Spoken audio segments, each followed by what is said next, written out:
Bismillahirrahmanirrahim. Assalamualaikum warahmatullahi wabarakatuh. Alhamdulillah wassalatu wassalamu ala Rasulillah wa ala alihi wa ashabihi wa man wala. Sahabat Akademi Nur yang dimuliakan oleh Allah Subhanahu wa taala.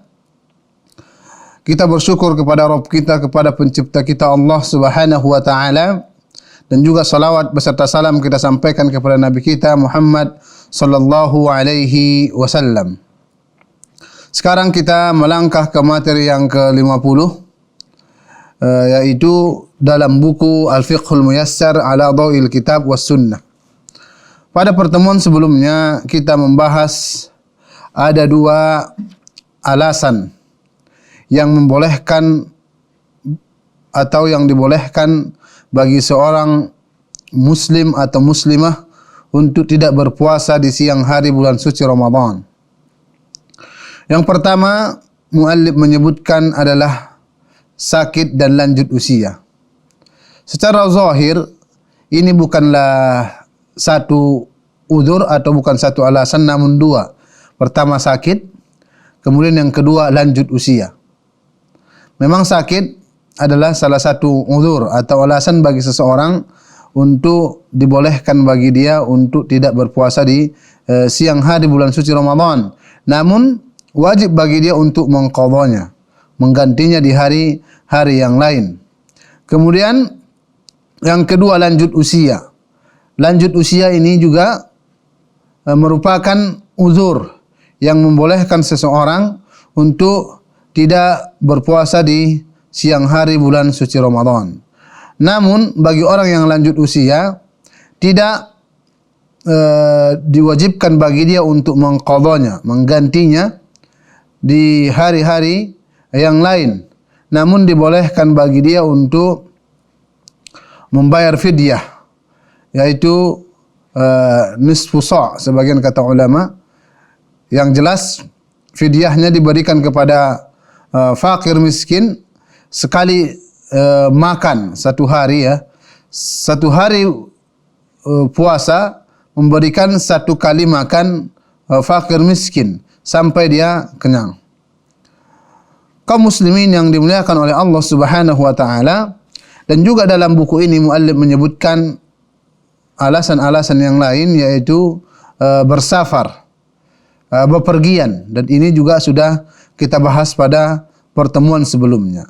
Jadi intinya, walaupun muallif menyebutkan di dalam buku ini, buku Al-Fiqhul Muyassar ala Dhawil Kitab was Sunnah, ada dua, sakit dan lanjut usia, itu kita sebutkan dua bukan satu.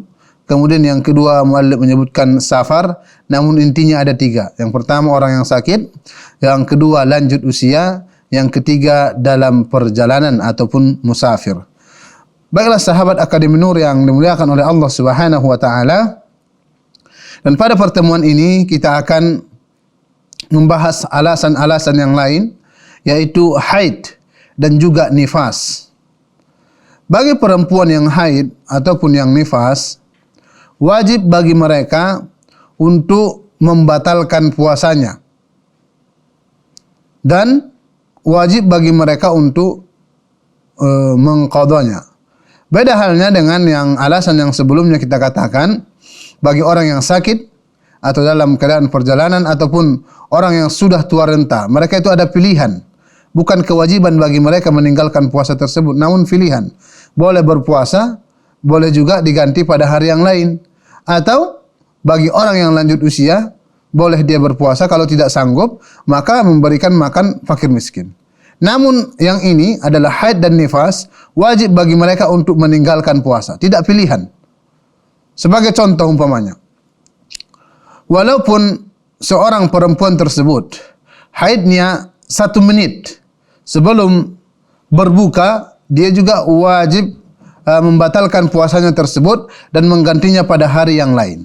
Umpamanya pada tanggal 1 Ramadan, seorang perempuan masih suci sampai jam 6 juga masih suci, jam 6 sore. Mungkin kita di daerah Sumatera Utara berbukanya mungkin jam 6.30 atau lebih sedikit. Umpamanya dia masih suci dari jam 6.30 sore, belum berbuka. Dan Jam berbuka untuk daerahnya umpamanya jam 6.35 umpamanya. Dia jam 6.30 masih suci.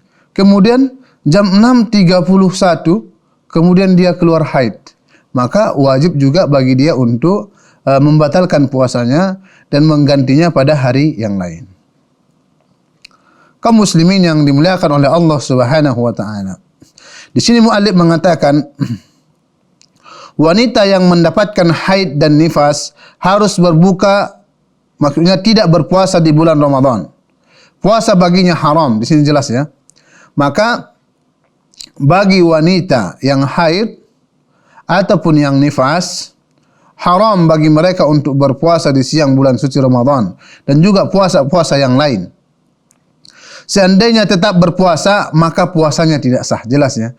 Seandainya seorang perempuan yang haid ataupun nifas tersebut bersikeras dia untuk melanjutkan puasanya, puasanya tidak sah, tidak diterima oleh Allah Subhanahu wa taala.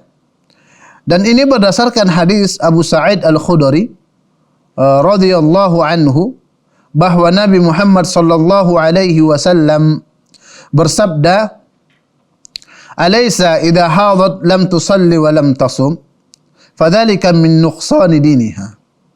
Bukankah bila seorang wanita mengalami haid, dia tidak salat dan tidak berpuasa, itulah di antara kekurangan agamanya. Hadis ini diriwayatkan al-Imam Al-Bukhari nomor 304. Jadi dalam hadis ini jelas ya, Rasulullah mengabarkan kepada kita bahwasanya perempuan yang haid ataupun yang nifas tersebut tidak salat dan juga tidak berpuasa. Namun bagi mereka cukup mengqadha puasanya saja dan tidak mengqadha salatnya. Dan ini keringanan dan rukhsah dari Allah Subhanahu wa taala. Kaum muslimin yang dimuliakan oleh Allah Subhanahu wa taala. Dan di sini juga muallif mengatakan kana yusibuna dzalik fa nu'maru biqada'is shaum wa la nu'maru biqada'is shalah. Ini yang kita katakan tadi, dan hadis ini merupakan hadis Ummul Mukminin Aisyah radhiyallahu anha, semoga Allah Subhanahu wa taala meridhoinya. Beliau mengatakan, dahulu kami biasa mengalami haid. Kami diperintahkan untuk mengqadha puasa dan tidak diperintahkan untuk mengqadha salat. Hadis ini diriwayatkan oleh Imam Muslim dalam kitab sahihnya nomor 335. Di sini jelas ya, bagi wanita yang haid ataupun yang nifas, mereka tidak boleh berpuasa, tidak boleh salat. Namun bagi mereka wajib mengqadha puasanya dan tidak mengqadha salatnya. Kaum muslimin yang dimuliakan oleh Allah Subhanahu wa taala. Inilah salah satu uzur yang membolehkan bagi terkhusus wanita ya untuk tidak berpuasa di siang hari bulan suci Ramadan. Wanita yang haid dan wanita yang nifas. Wanita nifas umpamanya wanita yang mengeluarkan darah setelah melahirkan. Sebagaimana kita ketahui bahwasanya nifas ini adalah berbeda pendapat di kalangan para fuqaha dan juga para ulama. Namun pendapat yang membuat kita lebih mudah untuk memahaminya adalah wanita yang melahirkan dan mengeluarkan darah. Ya. Memang sebagian di kalangan para fuqaha mengatakan darah nifas itu tidak hanya tercukup setelah melahirkan. Namun jika ada darah 1 hari atau 2 hari sebelum melahirkan keluar darah, itu disebut dengan darah nifas. Kaum muslimin yang dimuliakan oleh Allah Subhanahu wa taala, namun pendapat yang lebih sahih adalah ad-damu al-kharij aqibal wiladah, yaitu wanita itu disebut nifas jika dia melahirkan dan setelahnya keluar darah. Waktunya tidak ada ketentuan dalam syariat. Maksudnya waktu singkatnya ya. Ada yang 1 jam, ada yang 1 hari. Namun untuk batas maksimalnya pendapat yang lebih kuat adalah 40 hari. 40 hari. Jika wanita tersebut nifas dan sudah 40 hari dari hari kelahiran, maka darah setelahnya itu disebut dengan darah istihadah. Maka berlaku kepada dia hukum bagi orang yang tidak nifas lagi, hukum bagi wanita yang istihadah. Jadi boleh dia puasa, boleh salat dan sebagainya. Kaum muslimin yang dimuliakan oleh Allah Subhanahu wa taala. Sebagai contoh kita buat ya, wanita yang nifas juga diharamkan bagi dia untuk berpuasa. Jika keluar darah nifas dan dia dalam keadaan berpuasa, puasanya juga wajib dibatalkan dan wajib bagi dia untuk mengqadanya pada hari-hari yang akan datang. Namun nanti akan kita sebutkan perselisihan di kalangan para ulama di sini. Dan nanti akan kita rajihkan mana yang lebih kuat pendapatnya. Jika seorang wanita yang hamil dia sudah mendekati 9 bulan atau mendekati hari melahirkan, dia dalam keadaan berpuasa umpamanya. Kemudian dari pagi hari dia berpuasa, dari fajar shoriq ya, dari solat subuh dia berpuasa. Kemudian di sore hari jam 6 sore umpamanya, dan belum masuk waktunya berbuka, dia melahirkan dan keluar darah nifas, maka wajib bagi dia untuk membatalkan puasanya. Kaum muslimin yang dimuliakan oleh Allah Subhanahu wa ta'ala. Selanjutnya, uzur yang membolehkan bagi seseorang untuk tidak berpuasa di siang hari bulan suci Ramadan adalah kehamilan. Maksudnya hamil ya. Hamil dan juga menyusui. Wanita yang hamil dibolehkan bagi mereka untuk tidak berpuasa di siang hari bulan suci Ramadan. Dan juga wanita yang menyusui. Jadi ketika dia hamil umpamanya, melahirkan anak, masuk waktu menyusui, dan dibolehkan juga bagi dia untuk tidak berpuasa di siang hari bulan suci Ramadan. Dalam hal ini ada perselisihan di kalangan para ulama. Apakah wanita yang hamil dan juga wanita yang menyusui wajib bagi mereka mengqadha atau membayar fidyah? Di sini ada beberapa pendapat yang masyhur. Yang pertama adalah di kalangan para ulama ada yang memasukkan wanita yang hamil atau wanita yang menyusui ke dalam hukum orang yang sakit. Ke hukum orang yang sakit. Sebagaimana Allah Subhanahu wa taala berfirman, "Wa man kana maridan aw 'ala safarin fa'iddatun min ayyamin ukhar." Dan siapa saja di antara kalian yang sakit atau dalam keadaan safar lalu dia berbuka, maka hendaklah dia menggantinya di hari yang akan datang. Jadi mereka menghukumi orang yang hamil, orang yang menyusui ini ke dalam hukum orang yang sakit. Jika uzurnya telah hilang atau illahnya telah hilang, maksudnya jika dia telah tidak menyusui lagi, maka wajib bagi dia untuk menggantinya di hari yang akan datang. Jadi ini merupakan pendapat sahabat yang mulia Ali bin Abi Thalib dan juga pendapat ulama karismatik Saudi seperti Syekh bin Baz dan juga Syekh Utsaimin. Dan mereka ini berpendapat, kita katakan ulang ya, kita ulangi, orang yang menyusui dan orang yang hamil mereka masukkan ke dalam hukum orang yang sakit. Ini pendapat yang pertama. Kemudian pendapat yang kedua mengatakan bahwasanya wanita yang haid, maksudnya wanita yang hamil ya, bukan haid, wanita yang hamil atau wanita yang menyusui cukup bagi mereka membayar fidyah tanpa mengqadha. Pendapat yang satu tadi, wajib bagi mereka hanya mengqadha. Pendapat yang kedua ini cukup bagi mereka membayar fidyah. Bagaimana itu? Umpamanya wanita yang hamil, wanita yang menyusui, mereka meninggalkan puasa umpamanya sebulan penuh, maka cukup bagi mereka hanya membayar fidyah, memberikan makan fakir miskin nisfu sa', setengah sa', atau kira-kira 1,5 kilo makanan pokok ya. Dan lebih baik lagi kita berikan kepada mereka yang sudah matang. Ada, kalau kita di Indonesia umpamanya ada nasinya, ada lauknya, ada sayurnya. Dan itu cukup mengenyangkan satu orang fakir miskin 1 hari puasa. Kaum muslimin yang dimuliakan oleh Allah Subhanahu wa taala. Ini pendapat yang kedua. Kemudian pendapat yang ketiga, dalam hal ini banyak sekali pendapat para ulama. Pendapat yang ketiga mereka mengatakan wanita yang hamil atau wanita yang menyusui bagi mereka mengqadha dan juga membayar fidyah. Dan juga di kalangan para ulama ada yang berpendapat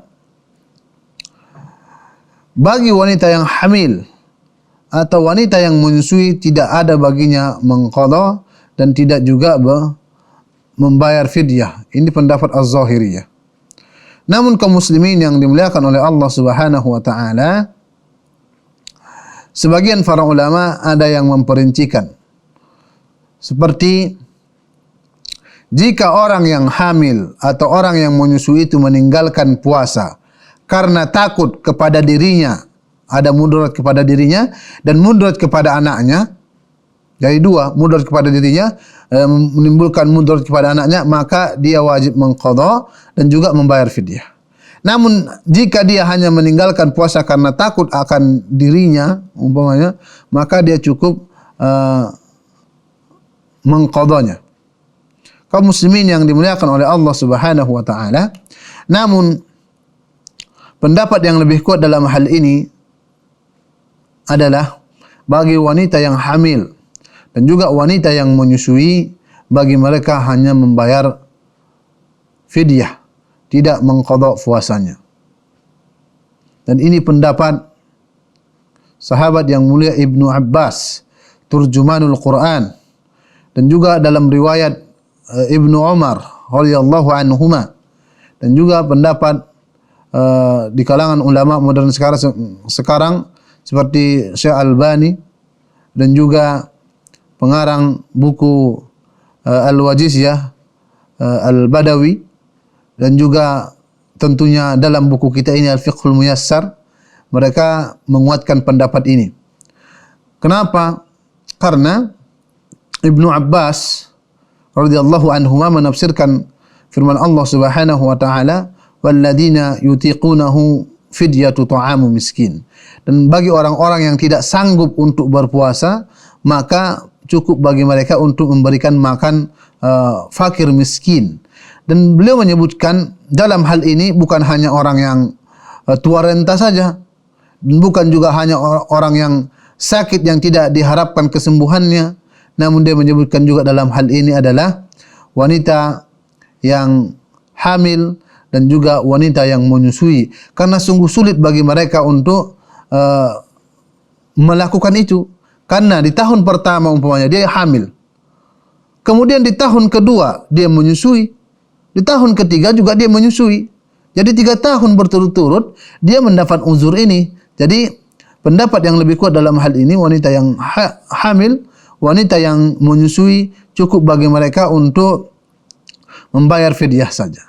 Kaum muslimin yang dimuliakan oleh Allah Subhanahu wa taala. Di sini muallif mengatakan, bila seorang wanita dalam keadaan hamil atau menyusui sementara dia khawatir terhadap keselamatan dirinya atau anaknya disebabkan berpuasa, maka dia boleh tidak berpuasa. Berdasarkan hadis yang diriwayatkan oleh Anas, sahabat yang mulia ya, Anas bin Malik radhiyallahu anhu, dia berkata, Rasulullah sallallahu alaihi wasallam bersabda, "Inna Allah wada'a 'anil musafiri syatra as-salah was-shaum wa 'anil hubla wal murdi'i as-shaum."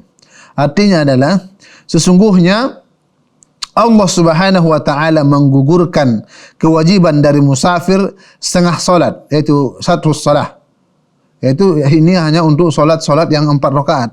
4 rakaat menjadi 2 rakaat. Namun jika salat itu 2 rakaat, tetap 2 rakaat. Dan jika salat itu 3 rakaat, maka tetap dengan 3 rakaat. Kemudian dan puasa, maksudnya orang yang musafir diberikan kemudahan bagi dia untuk setengah salat, dan juga diberikan kemudahan bagi dia untuk berpuasa. Dan menggugurkan kewajiban puasa dari wanita hamil dan juga wanita menyusui. Hadis ini diriwayatkan oleh Al-Imam At-Tirmidzi dan beliau menghasankan hadis ini, dan juga dihasankan oleh Syekh Albani dalam Sahih Sunan An-Nasa'i. Kaum muslimin yang dimuliakan oleh Allah Subhanahu wa taala, wanita hamil dan menyusui harus mengqadha puasa pada hari-hari di luar bulan puasa. Dan itu manakala mereka mengkhawatirkan diri mereka apabila tetap berpuasa. Ini sudah kita bahas tadi ya. Jadi di sini muallif mengatakan jika dia takut terhadap dirinya, maka dia mengqadha puasanya. Tetapi bila wanita hamil mengkhawatirkan janin dan kandungannya, atau wanita menyusui mengkhawatirkan anak susuannya, maka di samping qadha dia juga harus memberi makan seorang miskin sebagai ganti puasa setiap harinya. Ini berdasarkan ucapan Ibnu Abbas, wal murdi' wal hubla idza khafata ala auladihima aftarata wa at'amata. Wanita menyusui dan hamil bila mengkhawatirkan anak-anak keduanya, maka keduanya boleh tidak berpuasa dan harus memberikan makan fakir miskin. Kaum muslimin yang dimuliakan oleh Allah Subhanahu wa taala, di sini muallif menyebutkan, jadi kesimpulannya bahwa sebab-sebab yang membolehkan tidak berpuasa ada 4. Nah, di sini muallif menyebutkan ya, ada 4. Namun kita perincikan lagi nanti. Beliau mengatakan safar, jelas. Bagi orang yang safar, dibolehkan bagi dia untuk tidak berpuasa di siang bulan hari suci Ramadan ya. Namun wajib bagi dia untuk mengqadhanya. Dan bagi orang yang safar sudah kita jelaskan mana yang lebih afdal bagi dia, berpuasa atau tidak berpuasa. Itu sudah kita jelaskan. Tentunya bagi orang yang musafir, jika safarnya itu tidak mengganggu apa yang dia niatkan dalam safar tersebut, maka lebih baik bagi dia untuk berpuasa.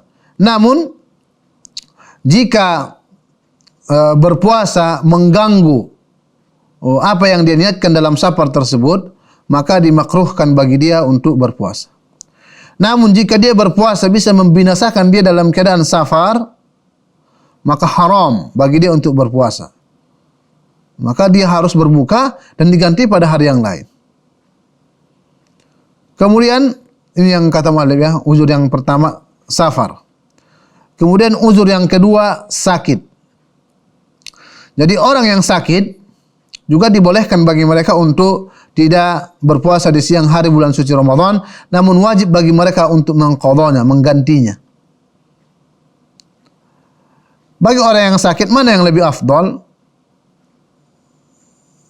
Jadi bagi orang yang sakit, jika sakitnya itu dia berpuasa tidak berpengaruh kepada sakitnya, tidak menambah masa sakitnya, atau tidak membuat dia lebih lama sakitnya nanti, maka dalam hal ini kalau jika tidak mempengaruhi, maka lebih baik bagi dia untuk berpuasa. Namun jika sakitnya tersebut, jika dia berpuasa dapat menambah masa sakitnya, maka lebih baik bagi dia untuk tidak berpuasa. Namun jika dia berpuasa dalam keadaan sakit bisa membunuhnya, membinasakannya, maka haram bagi dia untuk berpuasa. Kemudian uzur yang ketiga adalah haid. Jelas, wanita haid tidak dibolehkan bagi dia untuk berpuasa di siang hari bulan suci Ramadan. Kemudian uzur yang keempat adalah nifas. Kemudian uzur yang selanjutnya adalah orang yang sudah tua renta, baik laki-laki ataupun perempuan. Kemudian uzur yang selanjutnya adalah wanita hamil dan juga wanita menyusui. kaum muslimin yang dimuliakan oleh Allah Subhanahu wa taala, ini yang dapat saya sampaikan pada pertemuan kali ini.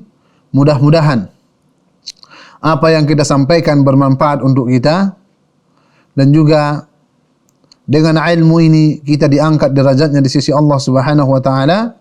Aqulu qouli hadza wa astaghfirullah li wa lakum wa li sairil muslimin fastaghfiruhu innahu huwal ghafurur rahim.